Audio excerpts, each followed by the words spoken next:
স্বেচ্ছাসেবক লীগের এই প্রতিষ্ঠা বার্ষিকীতে আমি স্বেচ্ছাসেবক লীগের সকল সদস্য যারা এখানে উপস্থিত এবং যারা সারা বাংলাদেশে বা যারা বাইরে সকলকেই আমার আন্তরিক শুভেচ্ছা জানাচ্ছি এবং অভিনন্দন জানাচ্ছি।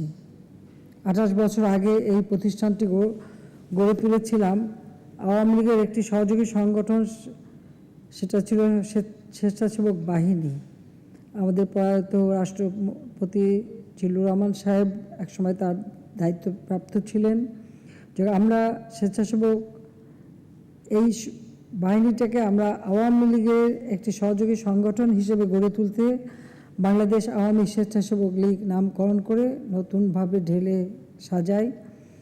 আজকে এই প্রতিষ্ঠানের প্রতিষ্ঠা বার্ষিকী, আবার এমন একটা দিনে এই প্রতিষ্ঠানের প্রতিষ্ঠা বার্ষিকী যে 27 জুলাই, এই দিন যখন 71 সালে পাকিস্তান হানাদার বাহিনীর হাতে আমরা বন্দী, আমার মাকে যখন বন্দী করে রেখেছে আমরা, সেখানে আমার ছেলে জয়ের জন্ম সেই দিনেই হয়েছিল।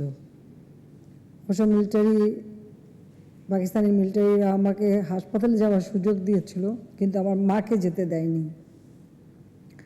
আজকে জয়ের জন্মদিন, কাজে আমি স্বেচ্ছাসেবক লীগকেও শুভেচ্ছা জানাই। সেই সাথে সাথে আমি জয়ের জন্য সকলের কাছে দোয়া কামনা করি।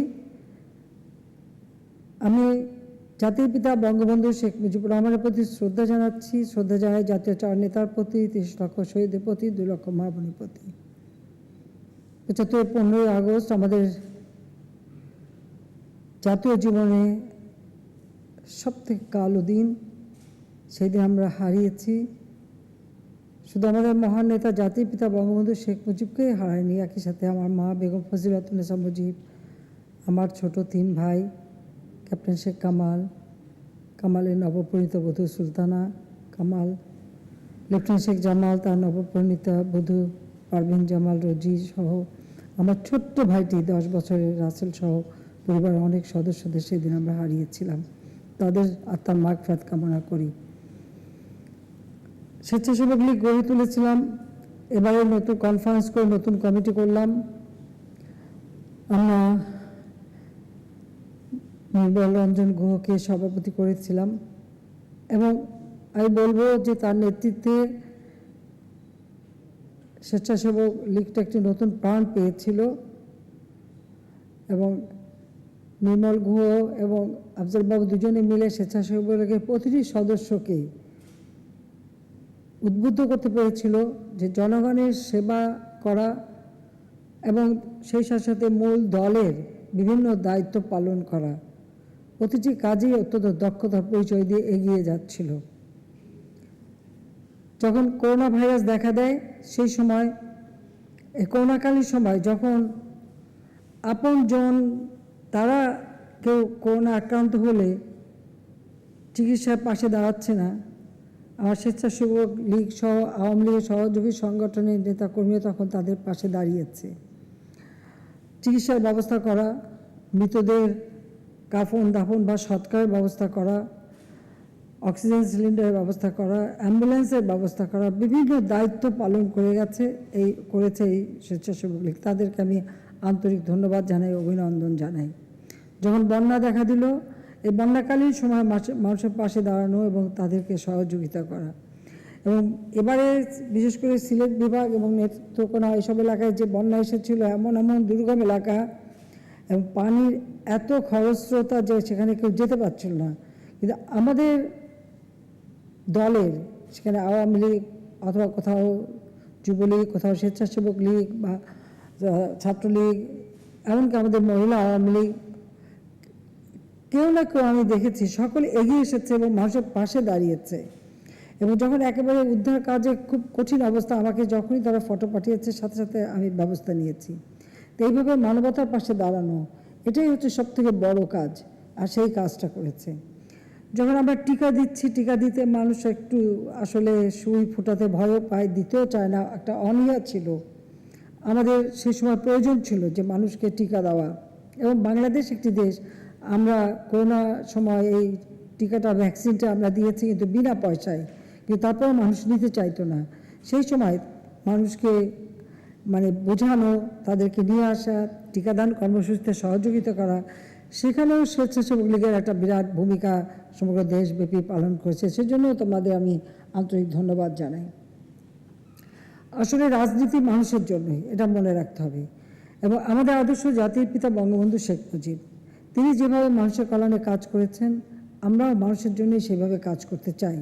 তাই আওয়ামী লীগ যখন সরকারে আসে, এদেশের মানুষের ভাগ্য পরিবর্তন হয়, মানুষের মাঝে আস্থা ফিরে আসে, মানুষের ভিতরে একটা আত্মবিশ্বাস জাগে এবং দেশটা এগিয়ে যায়।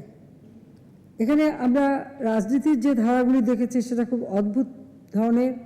কারণ যা আওয়ামী লীগ প্রতিষ্ঠা লগ্ন থেকেই এই দেশের মানুষের যারা শোষিত বঞ্চিত তাদের অধিকার আদায়ের জন্য সংগ্রাম করে গেছে।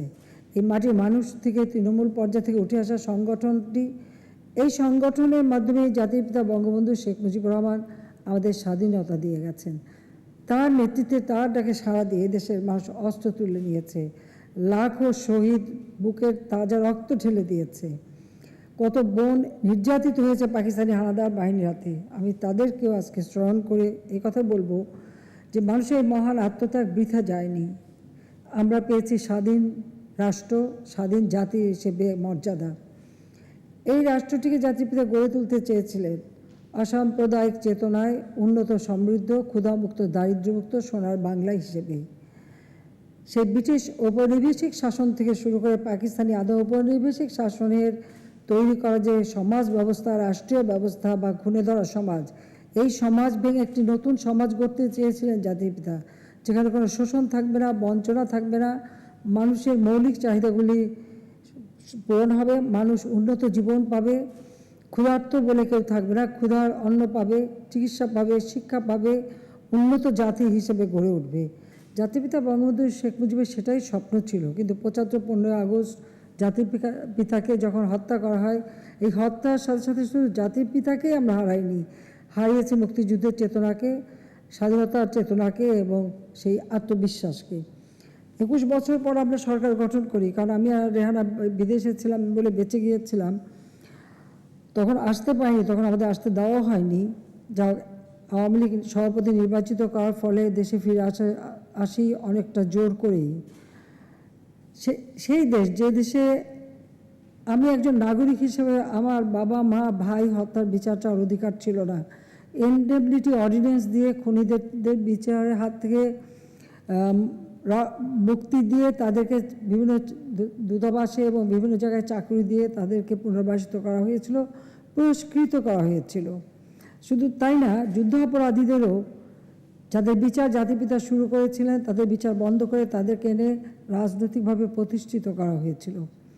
সেই দেশেই আমি যখন ফিরে আসি, সে আশাটা অনেক কঠিন ছিল, কারণ জিয়াউর রহমান প্রচণ্ড বাধা দিয়েছিল যেন আমি কোনো মতে দেশে ফিরে আসতে না পারি। কিন্তু জনগণের সমর্থনটাই ছিল আমার শক্তি আর আত্মবিশ্বাস। সেটা নিয়ে আমি ফিরে এসেছিলাম এদেশের মানুষের ভাগ্য পরিবর্তনের জন্য, দেশের মানুষের কল্যাণে কাজ করার জন্য।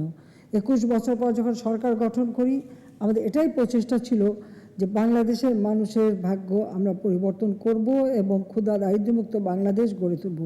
আর সেই লক্ষ্য নিয়ে আমরা কাজ করি। 96 সালে সরকার গঠন করেছিলাম, তখন 40 লক্ষ মেট্রিক টন খাদ্য ঘাটতি ছিল। বাংলাদেশটাকে পরনির্ভরশীল করে রাখা হয়েছিল। আওয়ামী লীগই প্রথম বাংলাদেশকে খাদ্য স্বয়ংসম্পূর্ণ করে। মাত্র 1600 মেগাওয়াট বিদ্যুৎ উৎপাদন হতো, আমরা 4300 মেগাওয়াট বিদ্যুৎ উৎপাদন বৃদ্ধি করেছিলাম। দেশকে খাদ্যের স্বয়ংসম্পূর্ণই শুধু না, মানুষের চিকিৎসা সেবা ঘরে মানুষের দোরগোড়ায় পৌঁছে দেওয়ার জন্য কমিউনিটি ক্লিনিক আমরা চালু করি, বিনা পয়সায় ঔষধ দিই। প্রতিটি গ্রাম, প্রতিটি ঘরের মানুষ, প্রতিটি পরিবার তারা যেন আর্থিক সচ্ছলতা পায়, তার জন্য আমরা একটি বাড়ি একটি খামার প্রকল্প, যেখানে বর্তমানে নাম দিয়েছে আমার বাড়ি আমার খামার, সেই প্রকল্প বাস্তবায়ন শুরু করি। যুব সমাজ যাতে মানে শুধু চাকরির পিছনে ঘুরে বেড়াবে না, নিজের পায়ে দাঁড়াতে পারে, কর্মসংস্থান ব্যাংক করে দিই, যে ব্যাংকের মাধ্যমে বিনা জামানতে টাকা নিয়ে আমাদের যুব সমাজরা কোনো ব্যবসা করতে পারে, সেই ব্যবস্থাও আমরা করে দিয়েছিলাম। সেই সাথে সাথে শিক্ষাকে গুরুত্ব দিয়ে আমরা বিভিন্ন বহুমুখী শিক্ষার ব্যবস্থা করি, বিজ্ঞান প্রযুক্তি শিক্ষাকে আমরা গুরুত্ব দিই, প্রত্যেকের হাতে হাতে মোবাইল ফোন তুলে দিই, আমরা ডিজিটাল বাংলাদেশ গড়ে তোলার জন্য কম্পিউটার শিক্ষার ব্যবস্থা নিই। বিভিন্নভাবে দেশকে যখন আমরা এগিয়ে নিয়ে যাচ্ছি, দুর্ভাগ্যের বিষয় হলো 2001 সালে আমাদেরকে ক্ষমতা আসতে দেওয়া হলো না। বাংলাদেশে গ্যাস আছে, প্রাকৃতিক গ্যাস। আমাদের সময় আমরা টেন্ডার দিয়েছিলাম এবং অনেকগুলি আমেরিকান কোম্পানি এখানে গ্যাস অনুসন্ধান এবং গ্যাস উত্তোলন শুরু করে। সেই সময় একটা প্রস্তাব ছিল আমেরিকার যে এই গ্যাস তারা বিক্রি করবে। আমার কাছে এই প্রস্তাব আসলে আমি সেটা নাকচ করে দিই, কিন্তু খালেদা জিয়া এগিয়ে আসে, গ্যাস বিক্রির মুচলেকা দেয়। গ্যাস বাংলাদেশের, গ্যাস উত্তোলন করবে আমেরিকা কোম্পানি, বিক্রি করবে ভারতের কাছে, কিনবে ভারত। এই মুচলেকা দিয়েই কিন্তু 2001-এ বিএনপি ক্ষমতায় আসতে সক্ষম হয়। তখন একটা আন্তর্জাতিক চক্রান্তে পরেই আমরা আর ক্ষমতায় আসতে পারিনি। কিন্তু যখন আমরা ক্ষমতা থেকে আসি সেই সময় 26 লক্ষ মেট্রিক টন উদ্বৃত্ত খাদ্য আমরা রেখে এসেছিলাম। কিন্তু 2001 থেকে 2006 বিএনপির শাসন আমল আমরা কি দেখেছি?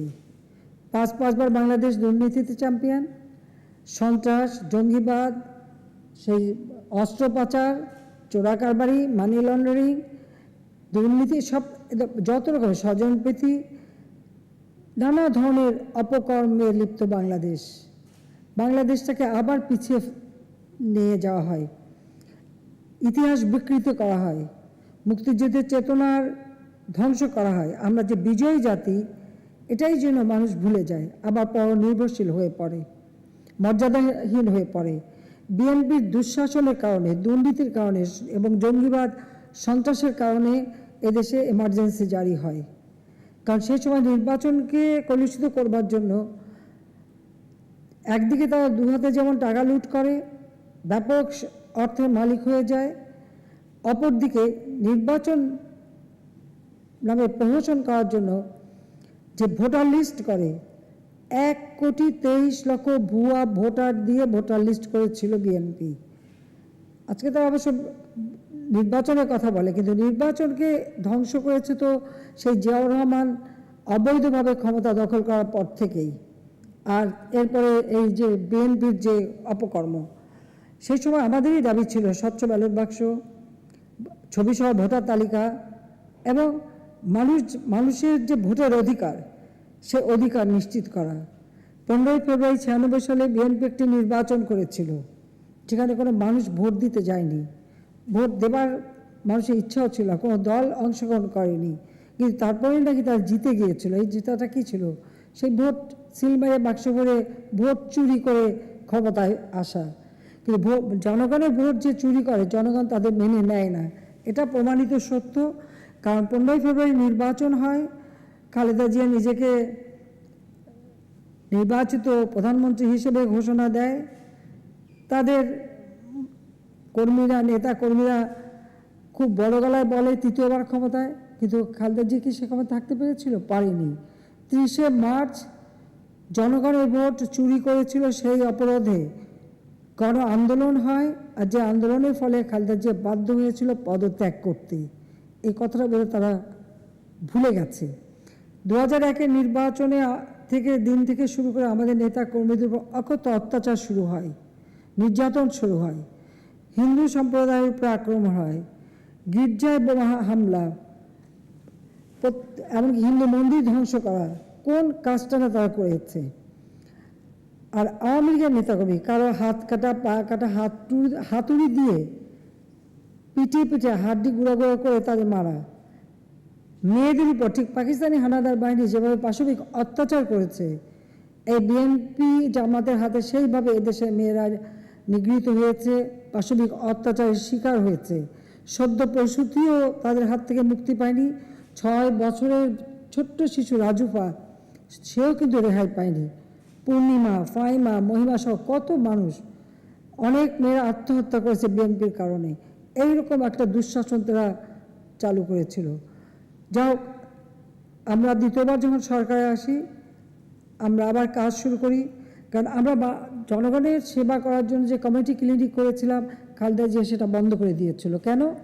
এই কমিউনিটি ক্লিনিক চালু থাকলে নাকি সব মানুষ নৌকায় ভোট দেবে, সে ভোট পাবে না। অথচ এটা ছিল জনগণের দোরগোড়ায় স্বাস্থ্যসেবা পৌঁছে দেওয়ার একটা ব্যবস্থা, সেটাও সে বন্ধ করে দিয়েছিল।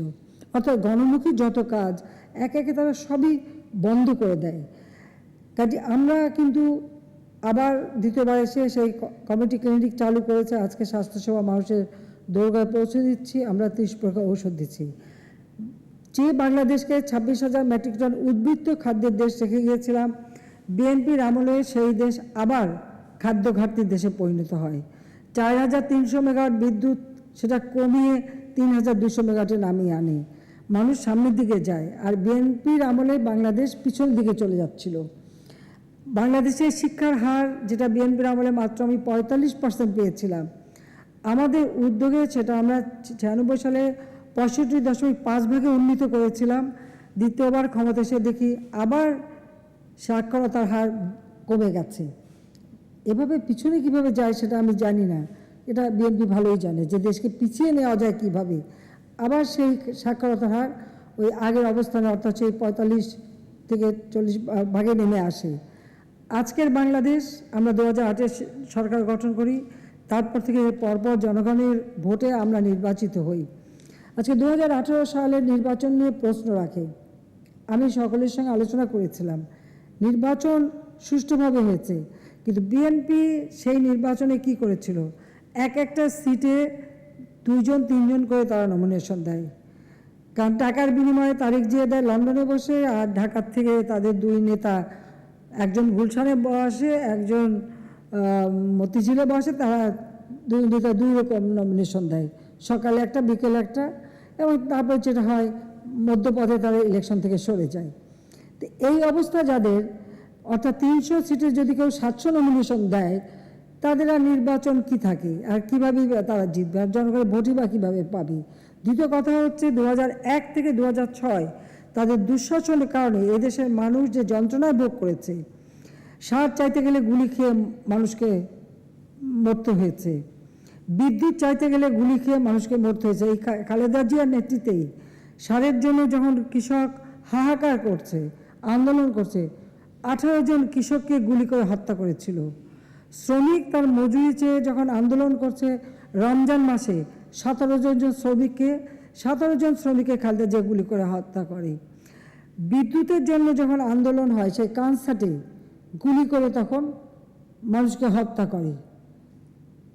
এই অবস্থা তারা রাষ্ট্র পরিচালনা করেছে। কাজে এদের হাতে বাংলাদেশ তো কখনোই নিরাপদ ছিল না, নিরাপদ নাই, কারণ তারা বাংলাদেশের স্বাধীনতায় বিশ্বাস করে না, এটা হলো বাস্তবতা। আওয়ামী লীগ জাতির পিতার নেতৃত্বে এদের স্বাধীন করেছে। আমরা আমাদের জাতির প্রতি, জনগণের প্রতি একটা দায়িত্ববোধ দিয়ে আমরা কাজ করি, কারণ আমাদের একটা আদর্শ আছে, একটা নীতি আছে, লক্ষ্য আছে। তাই আমরা আজকে বাংলাদেশে স্কুল প্রাইমারি লেভেলে প্রায় 100% ছেলে মেয়ে স্কুলে যেতে পারে। এমনকি যারা প্রতিবন্ধী তাদের জন্য আমরা বেশি ব্যবস্থা নিচ্ছি, তাদের আমরা ভাতা দিচ্ছি। 96 সালে সরকার আসার পর থেকে সামাজিক নিরাপত্তার জন্য বয়স্ক ভাতা, বিধবা ভাতা আমরা চালু করি, প্রতিবন্ধী ভাতা দিই, মুক্তিযোদ্ধাদের ভাতার ব্যবস্থা করি। আমরা এদেশের প্রতিটি খেটে খাওয়া মানুষের জন্য ব্যবস্থা করি। বর্গা চাষিরা বিনা জামানতে যাতে কৃষি ঋণ পায় সেই ব্যবস্থা করে দিই। কৃষিক্ষেত্রে ভর্তুকি দিই, 10 টাকায় ব্যাংক অ্যাকাউন্ট খুলতে পারে। প্রায় 2 কোটির উপর কৃষক সেই উপকরণ কার্ড পায় এবং 10 টাকায় তারা অ্যাকাউন্ট খুলতে পারে। আমরা সরাসরি তাদের হাতে টাকা পৌঁছে দিই। খাদ্য উৎপাদন বৃদ্ধির উপর আমরা জোর দিই। তাই আজকে বাংলাদেশ খাদ্যের স্বয়ংসম্পূর্ণতা অর্জন করেছে। যখন খাদ্য নিরাপত্তা আমরা নিশ্চিত করেছি, সাথে সাথে আমরা সেখানে পুষ্টি নিরাপত্তার জন্য পদক্ষেপ নিয়েছি।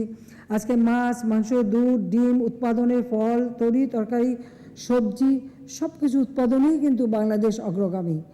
আগে যেখানে মাত্র শীতকালেই লাউ পাওয়া যেত, সিম পাওয়া যেত বা গাজর পাওয়া যেত, এখন আর তা না, এখন 12 মাসই পাওয়া যায়। এটা এমনি হয়নি। আমরা এই ব্যাপারে বিশেষভাবে গবেষণা করি এবং গবেষণার ফসলটাই হচ্ছে আজকে আমরা তরি তরকারি, ফল মূল, মাছ, মাংস, দুধ, ডিম সব উৎপাদন বৃদ্ধি করতে পারছি এবং এই গবেষণা আমাদের অব্যাহতই থাকবে। আর সেভাবেই বাংলাদেশকে আমরা এগিয়ে নিয়ে যাব। যখন করোনা ভাইরাস, অর্থনৈতিক মন্দা, সমগ্র বিশ্ব আজকে একটা মুদ্রাস্ফীতির জন্য হিমশিম খাচ্ছে। সারা বিশ্বে একদিকে যেমন করোনা ভাইরাস, করোনা ভাইরাস থেকে একটু উত্তরণ ঘটাতে যখন আমরা চেষ্টা করছি তখন শুরু হয়ে গেল ইউক্রেন রাশিয়ার যুদ্ধ।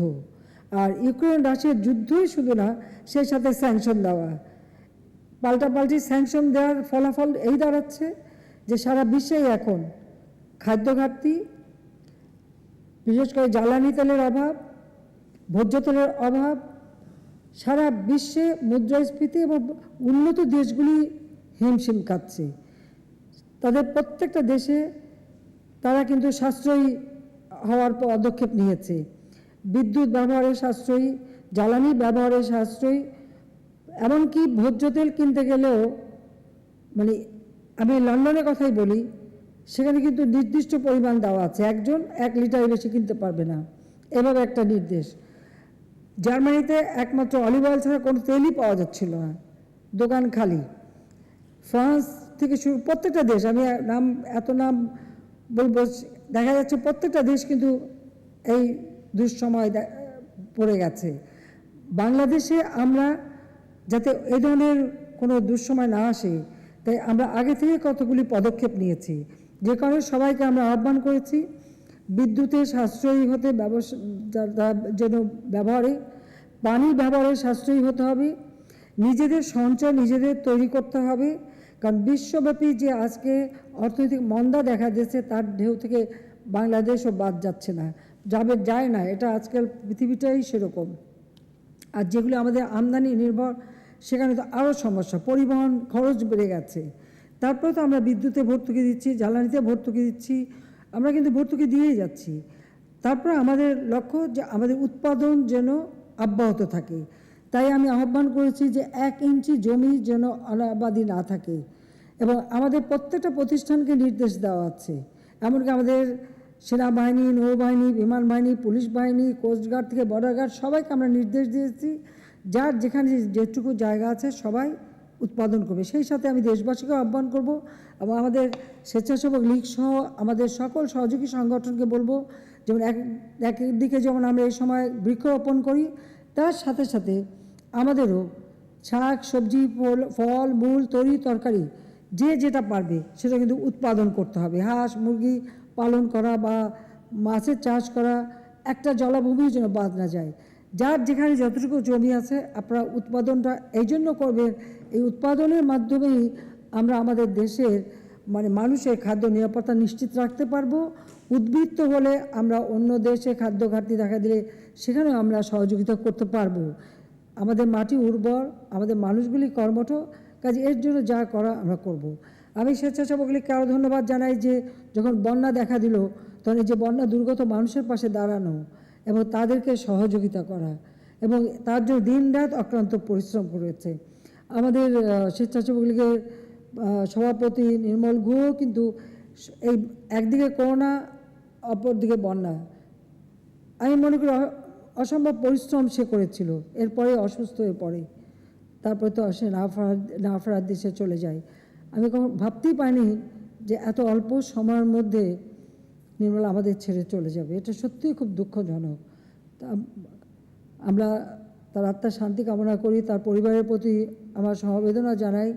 সে সাথে বলবো যে যেভাবে মানবতার সেবা করে গেছে স্বেচ্ছাসেবক লীগ সবসময় সে কথাটা মাথায় রাখবে এবং মানুষের পাশে দাঁড়াবে।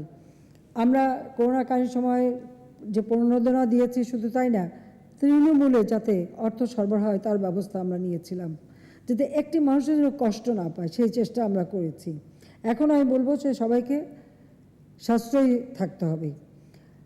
আমাদের যেটা লক্ষ্য যে এই দেশে প্রত্যেকটা মানুষ যারা ভূমিহীন তারা ঘর পাবে, যে কাজটা জাতিপিতা শুরু করেছিলেন, আমরা সেই পদক্ষেপ নিয়েছি। আশ্রয় প্রকল্প নিয়ে আমরা গৃহহীন ভূমিহীন মানুষকে ঘর বাড়ি তৈরি করে দিচ্ছি। আমাদের যে হিসাব ছিল তাতে এ পর্যন্ত যত মানুষকে সেই প্রথমবার সরকার আসার পর থেকে এ পর্যন্ত আমরা যে দিতে পেরেছি, আমাদের এখন 56,000 ঘর আরও নির্মাণ হচ্ছে।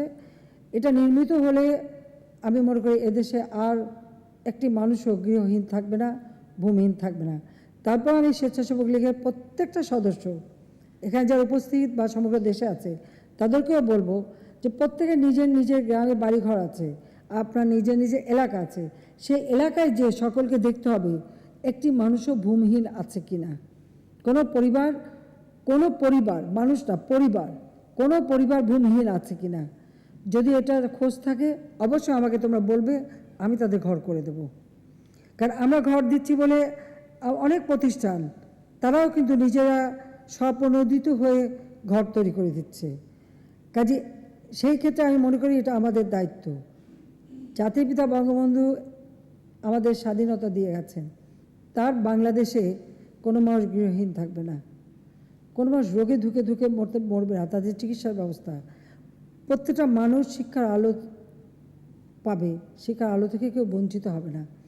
আমরা কথা দিয়েছিলাম প্রত্যেক ঘরে বিদ্যুৎ দেব, আমরা বিদ্যুৎ দিয়েছি সত্য, কিন্তু যেহেতু বিশ্বব্যাপী আজকে মন্দা দেখা দিয়েছে এবং সব উন্নত দেশগুলি এই বিদ্যুৎ ব্যবহারে সাশ্রয়ী হচ্ছে, আমরা মহা বিপদের মধ্যে যাতে না পড়ি তার জন্য আগে থেকে আমাদের ব্যবস্থা নিতে হবে। আর সে কারণেই কিন্তু আমরা সেই পদক্ষেপ নিয়েছি।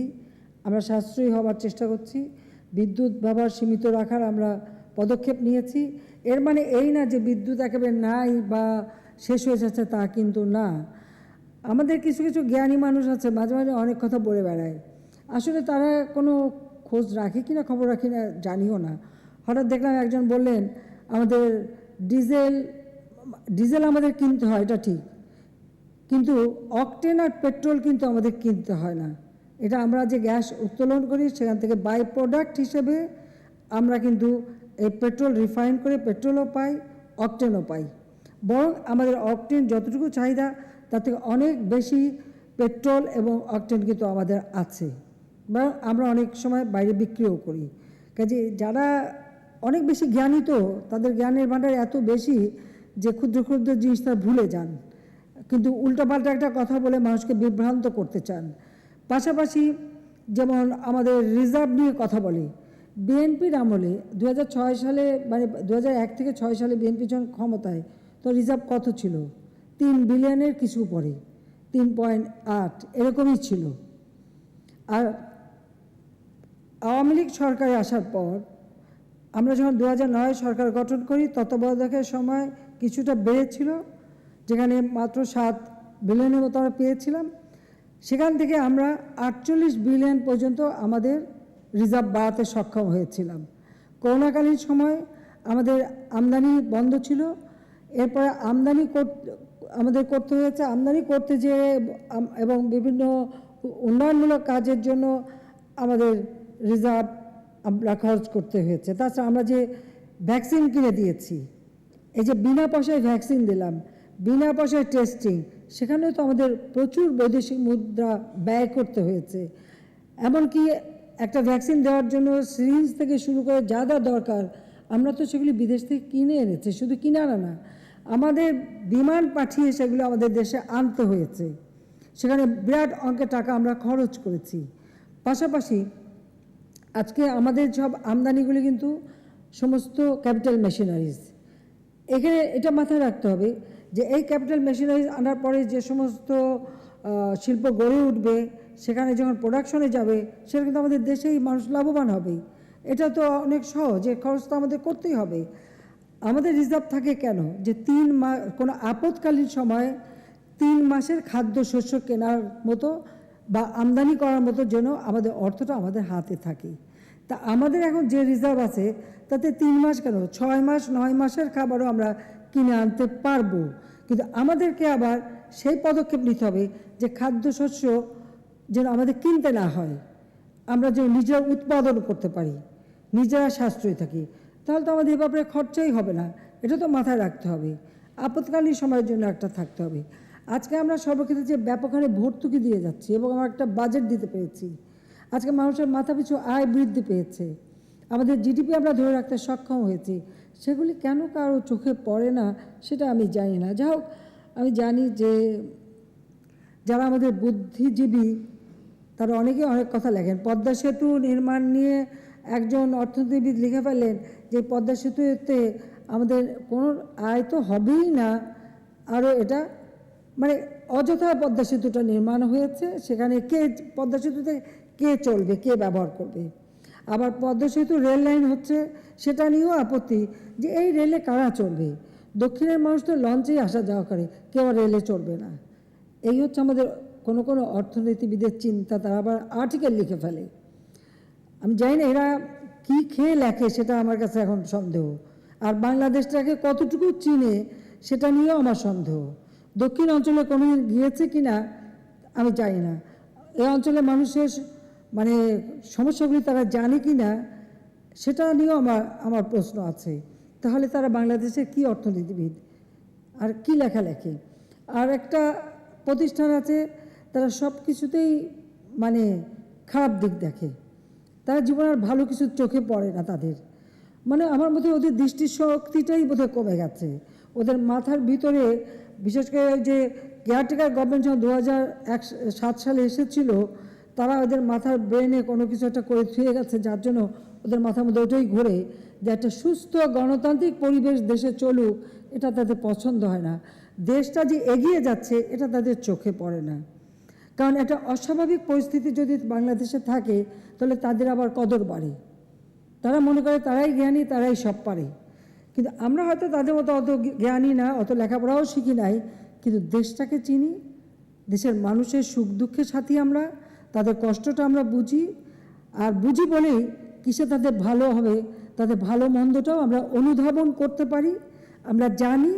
এবং বলতে গেলে প্র্যাকটিক্যাল যে জ্ঞানটা আমাদের, তার থেকেই আমরা পদক্ষেপ নিই, কাজ করি। যে কারণে আজকে আওয়ামী লীগ এই পরপর 3 বার সরকারে এসে বাংলাদেশকে কিন্তু যেমন করোনা মোকাবেলা করেছি, অর্থনৈতিকভাবে এগিয়ে নিয়ে গেছি, আজকের বাংলাদেশ উন্নয়নশীল দেশের মর্যাদা পেয়েছে। যখন এইসব জ্ঞানীরা ক্ষমতায় ছিল, কেউ বাংলাদেশ তখন থেকে হতে পারেনি। আমাদের মতো যারা আমরা লেখাপড়া জানি না, আমরাই যখন ক্ষমতায়, তখনই কিন্তু বাংলাদেশের উন্নতি হয়েছে, আজকে আমরা উন্নয়নশীল দেশের মর্যাদা পেয়েছি।